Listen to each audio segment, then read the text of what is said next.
अब मैं जो है इस सेशन को आगे बढ़ाते हुए हमारे एक बहुत महत्वपूर्ण सेशन है, जिस तरीके से गण व्यवस्था का लेक्चर सेशन था, उस तरीके से मैं डॉक्टर राजू भोरमुंदे से अनुरोध करता हूं कि वो आए और उनकी टीम और एक ये पशुपालन, मुर्गी पालन, पशुपालन के क्षेत्र पशुपालन एवं प्रबंधन पर जो है कंप्लीट पूर्ण तरीके से जो हमारा पृथ्वी उसको जानकारी देने का कष्ट करेंगे। डॉक्टर राजू भोरमुंदे।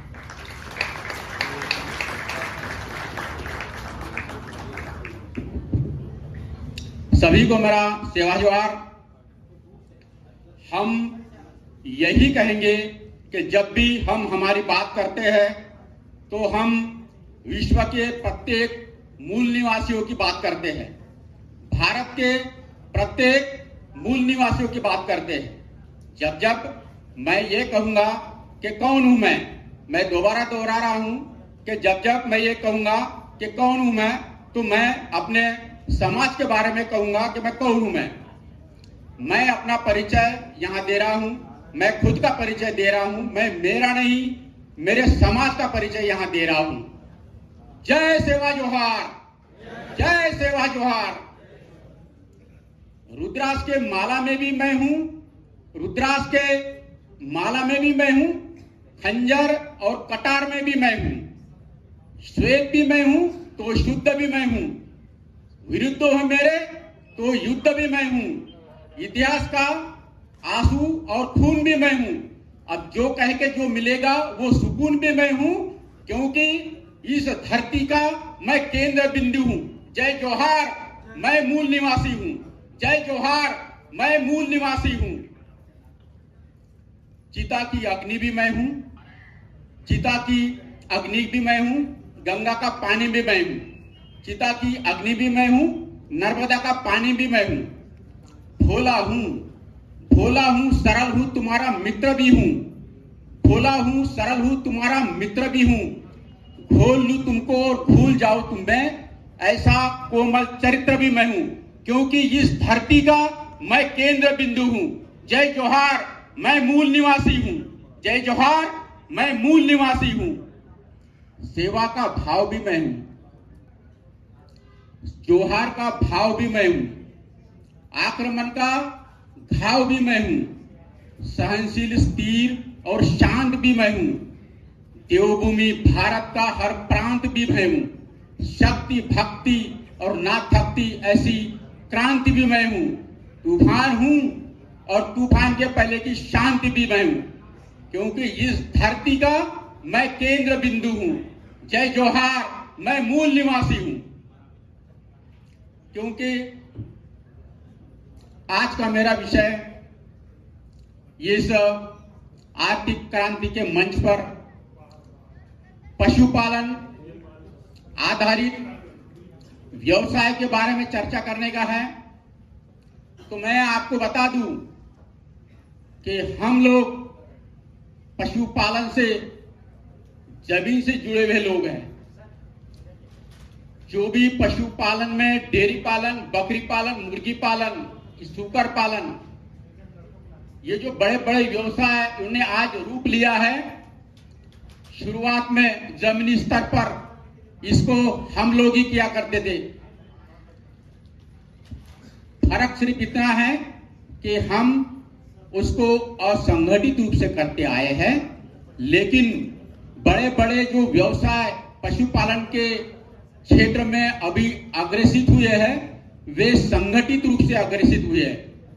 जिसमें अगर डेयरी पालन में दूध उत्पादन की अगर अपन चर्चा करें तो भारत देश जो है दूध उत्पादन में प्रथम स्थान पे है।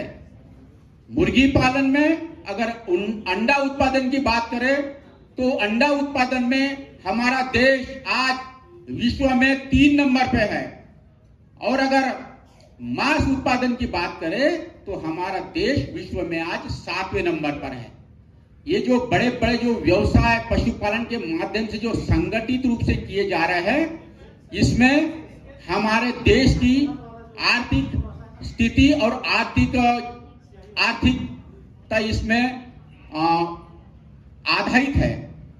तो हम यही आप लोगों से इस मंच के माध्यम से कहना चाहेंगे कि जो हमारे हमारे पूर्वजों के जो जमीनी व्यवसाय है उसको अगर हम आज बड़े स्तर पर अगर करना चाहे तो विभाग से भी इसमें बहुत अच्छी योजनाएं चलाई जा रही है, छोटे स्तर पर भी और बड़े स्तर पर भी। हम अगर इस व्यवसाय में जाना चाहते हैं तो हमारी एक सलाह रहेगी कि हम प्रैक्टिकल के रूप में इसको छोटे स्तर पर भी हम इसको कर सकते हैं। जैसे अगर बकरी पालन योजना के माध्यम से हम व्यवसाय चालू करना चाहते हैं तो हम विभाग के माध्यम से एक 10-1 बकरी पालन योजना संचालित है, जिसमें एक जमुनापरी नस्ल का बकरा और 10 देशी नस्ल की बकरी प्रदाय की जाती है। इस योजना की लागत शासन स्तर पर है 77,456 रुपए। आदिवासी भाइयों के लिए इसमें 60% का अनुदान है। अनुदान की राशि है 46,456 रुपए। ये बैंक के लोन पर आधारित योजना है। इसमें मात्र 30% का लोन रहेगा, 23,236 रुपए। 10% इसमें हिदराई अंश 7,746 रुपए जमा करने पर इनको 10-1 बकरी का लाभ दिया जा सकता है। जिस किसी को भी इस योजना का लाभ लेना है वे निकटतम पशु चिकित्सालय में जाकर आवेदन भरे और इस योजना का लाभ लें। ये योजना छोटे स्तर पर है। अगर यही योजना हम लोग बड़े स्तर पर करना चाहते हैं तो राष्ट्रीय पशुधन मिशन के अंतर्गत 500 बकरी और 25 बकरे वाली योजना 1 करोड़ रुपए की योजना संचालित है। ये पूरा का पूरा 1 करोड़ का लोन रहेगा, लेकिन शासन स्तर पर इस पर 50 लाख का अनुदान रहेगा। मात्र हिदराई के पास कम से कम 3 एकड़ जमीन होना जरूरी है। जिस किसी को भी बड़े स्तर पर अगर बकरी पालन का व्यवसाय करना है तो 1 करोड़ 80 लाख, 60 लाख, 40 लाख और 20 लाख की योजना का हम लाभ ले सकते हैं। इसी प्रकार मुर्गी पालन में हम अगर छोटे स्तर पर मुर्गी पालन करना चाहते हैं तो बहुत सस्ते में मुर्गी पालन एक ट्रायल बेस पे किया जा सकता है। एक बैकयार्ड कुक्कुट पालन योजना, एक कड़कनाथ कुक्कुट पालन योजना। कड़कनाथ कुक्कुट पालन योजना की लागत मात्र 4400 रुपए है। इसमें कोई लोन वगैरह इसमें लेने की आवश्यकता नहीं है। इसमें 25% राशि 1100 रुपए हिदराई द्वारा जमा की जाती है। इनके बदले हर हिदराई को 40 कड़कनाथ के चूजे जिनकी 28 दिन की उम्र होती है 25 किलो आहार के साथ और दवाई के साथ दी जाती है। ये छोटी सी योजना हम ट्रायल बेस पे कर सकते हैं।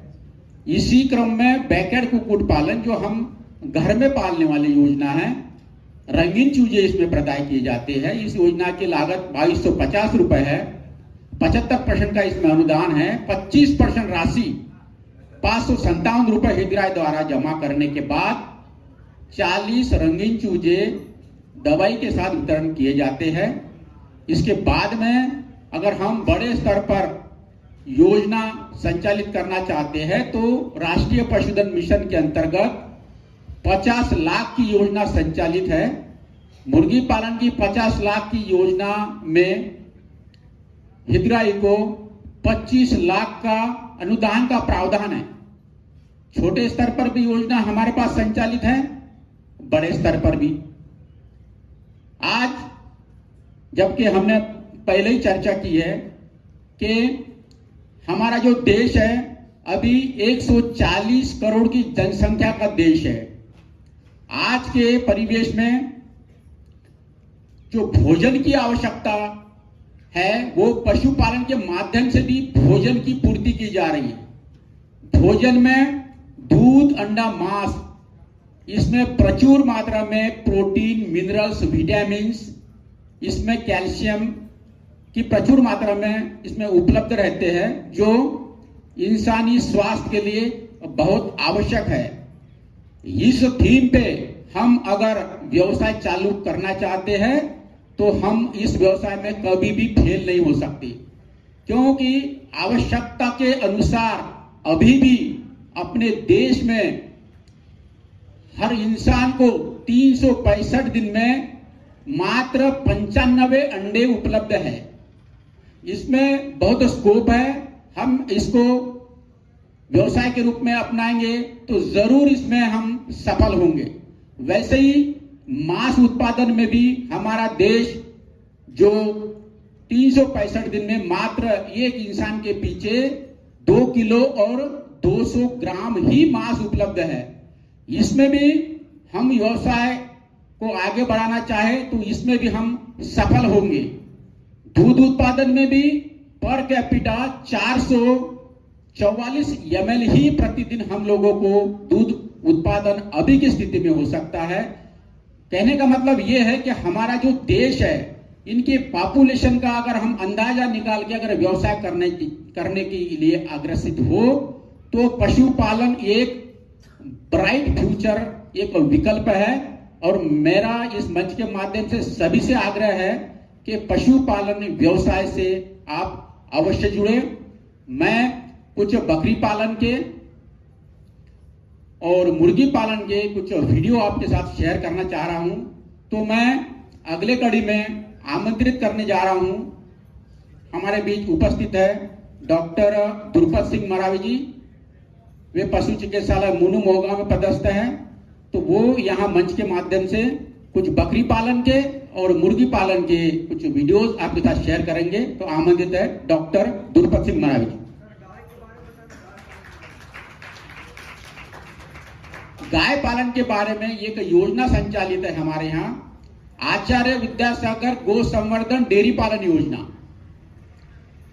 इस योजना की लागत है 3 लाख से 10 लाख तक।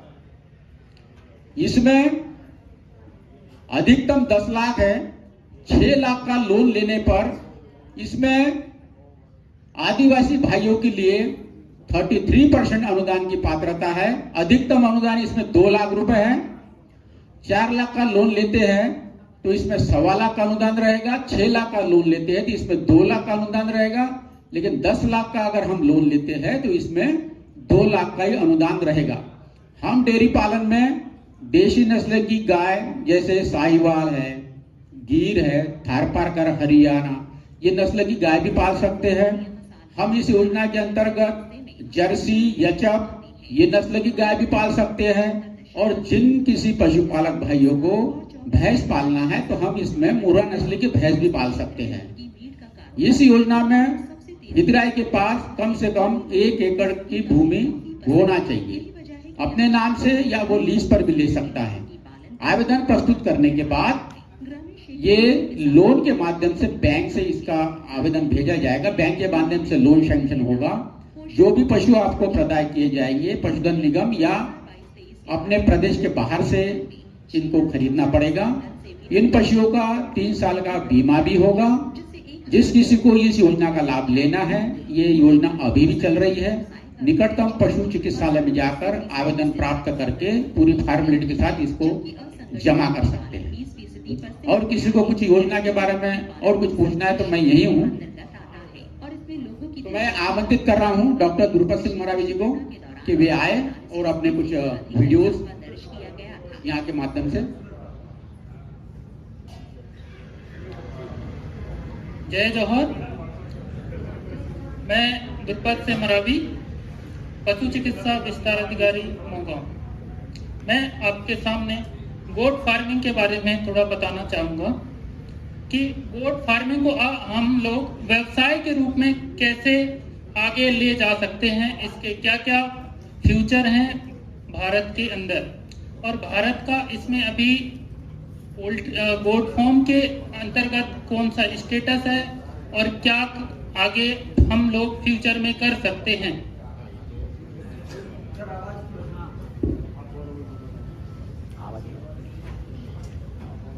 Scope of commercial goat farm, commercial तरीके से हम गोट का रेयरिंग रख रखाव कैसे कर सकते हैं। भारत का जो गोट फार्मिंग है उसमें क्या स्टेटस है। जो गोट पॉपुलेशन में भारत नंबर 1 स्थान रखता है पूरे वर्ल्ड में। इसी के साथ गोट का जो दूध है उसके उत्पादन में भी भारत नंबर 1 स्थान रखता है।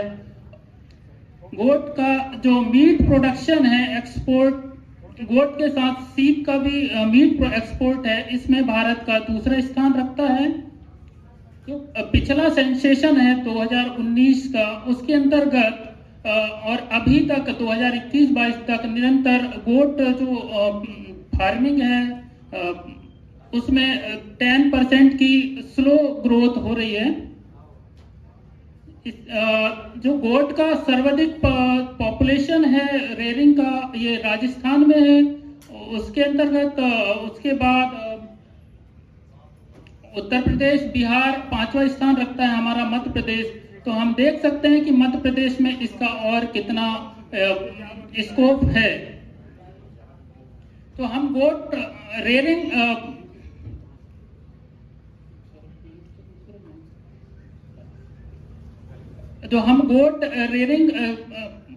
क्यों करें कि गोट रेयरिंग एक तो इसको गरीबों की गाय बोला जाता है। इसमें क्या है कि रख रखाव में एक तो छोटा होने के कारण इसमें रख रखाव आसानी से किया जा सकता है, इनका रेयरिंग अच्छे से किया जा सकता है, कम स्थान में अपन रख सकते हैं। इसके साथ साथ जो लैंड ही जिसके पास जमीन नहीं है, कुछ संसाधन नहीं है, वो भी जो बकरी पालन का व्यवसाय स्टार्ट कर सकता है। गोट का जो मिल्क है वो बहुत ही पौष्टिक होता है। इसमें लैक्टोज इंटॉलरेंस होता है। जो किसी को लैक्टोज की जो एलर्जी रहता है वो हम और इसीलिए आज हम आपको बताएंगे कि बकरी के दूध में क्या क्या गुण होते हैं। बकरी का दूध पोषक तत्वों के साथ साथ औषधीय गुणों से भी भरपूर और आसानी से पचाने योग्य वसा और प्रोटीन युक्त है, जो किसी भी व्यक्ति के अच्छे स्वास्थ्य के लिए बहुत ही लाभदायक है। बकरी एक बहुउद्देशीय पशु है। इसका उपयोग न सिर्फ दूध डेयरी बल्कि मीट, खाद और खाद के लिए भी किया जाता है। लागत कम होने से आजीविका के विकल्प भी बढ़ जाते हैं और बकरी कई रूपों में काफी फायदेमंद भी होती है। आज हम बात करेंगे गोट फार्मिंग उद्योग के विषय में। गोट फार्मिंग उद्योग में स्वस्थ बकरियों का उत्पादन और बिक्री की जाती है। गोट फार्मिंग बिजनेस कर अच्छी कमाई की जा सकती है। बकरी का आकार छोटा होने के कारण इसके रखरखाव, चारे आदि की व्यवस्था आसानी से हो जाती है और खर्च भी कम होता है। पुरुष और महिलाएं दोनों इस उद्योग में सफल हैं। ये व्यवसाय बहुत तेजी से फैलता है, इसलिए ये व्यवसाय कम समय और लागत में अधिक मुनाफा देने वाला है। इनके लिए बाजार स्थानीय स्तर पर ही उपलब्ध है। लोग शुद्ध नस्ल की बकरियां अधिकतर गोट फार्म से ही लेना पसंद करते हैं, क्योंकि यहाँ बकरियां पूरे रिकॉर्ड और टीकाकरण के साथ मिलती हैं। इसके साथ बकरियों से और भी बहुत सी उपयोगी चीजें प्राप्त होती हैं, जैसे मांस। आजकल बकरी के मांस की अंतर्राष्ट्रीय स्तर पर एक बड़ी मांग है। विश्व स्तर पर कुल उपभोग होने वाले मांस का बड़ा भाग बकरी का होता है। बकरी का दूध कई आवश्यक पोषक तत्वों और औषधीय गुणों से समृद्ध होता है और आसानी से पचने योग्य होता है। स्थानीय और अंतर्राष्ट्रीय बाजार में इसकी भारी मांग है। बकरी का दूध सभी प्रकार के डेयरी उत्पादों को बनाने के लिए भी बहुत उपयुक्त है। यदि आप अपने निकटतम बाजार में बकरी के दूध को आसानी से बेचना चाहते हैं, तो आपको कुछ विशेष दूध उत्पादन करने वाली बकरियों का चयन करना होगा, जैसे जमुनापारी, टोगेनबर्ग, एंग्लो न्यूबियन, सेनेन अल्पाइन इत्यादि। फाइबर। यदि आप फाइबर का उत्पादन करना चाहते हैं, तो कश्मीरी और अंगोरा नस्ल की बकरी बहुत उपयोगी होगी। त्वचा। सभी नस्लों की बकरियों की त्वचा का उत्पादन किया जाता है, लेकिन उनमें से कुछ व्यापार के उद्देश्य से उच्च गुणवत्ता वाली त्वचा की होती है, जैसे ब्लैक बंगाल बकरी। अंतर्राष्ट्रीय बाजार में इसकी त्वचा की उच्च मांग और मूल्य है। खाद। खेती में पशुपालन एक महत्वपूर्ण अवयव के रूप में हमेशा से उपयोगी रहा है। खेती और पशु दोनों एक दूसरे के पर्याय हैं। कुछ किसान अपनी फसलों के लिए बकरी की विष्ठा का खाद के रूप में उपयोग करते हैं। ये एक बहुत ही उच्च गुणवत्ता वाली कार्बनिक उर्वरक है। आप बकरी की विष्ठा को खाद के रूप में बेचकर और अतिरिक्त पैसे कमा सकते हैं। अच्छे गोट फार्मिंग बिजनेस के लिए जरूरी है चारा। गोट फार्मिंग उद्योग में सबसे आवश्यक है बकरियों को अच्छा और पोषक चारा दिया जाए। बकरी रूमिनेंट्स यानी जुगाली पशु है। ये लगभग सभी प्रकार का सूखा और हरा चारा जैसे मक्का, गेहूं और चावल की भूसी और पत्तियां आदि खाती है।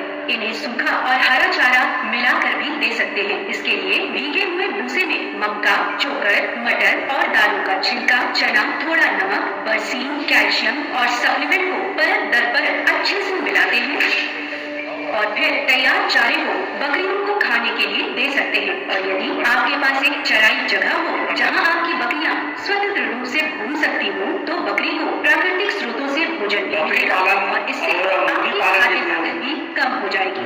नस्लें शाम जब बकरी से चलाए जाएंगे बकरियां जैसे वक्ता हमारे पास अभी और है, समय के कमी के कारण ये वीडियो जो है रात में अच्छे दिखेंगे भी तो शाम के वक्त चलाए जाएंगे। सभी को मेरा धन्यवाद।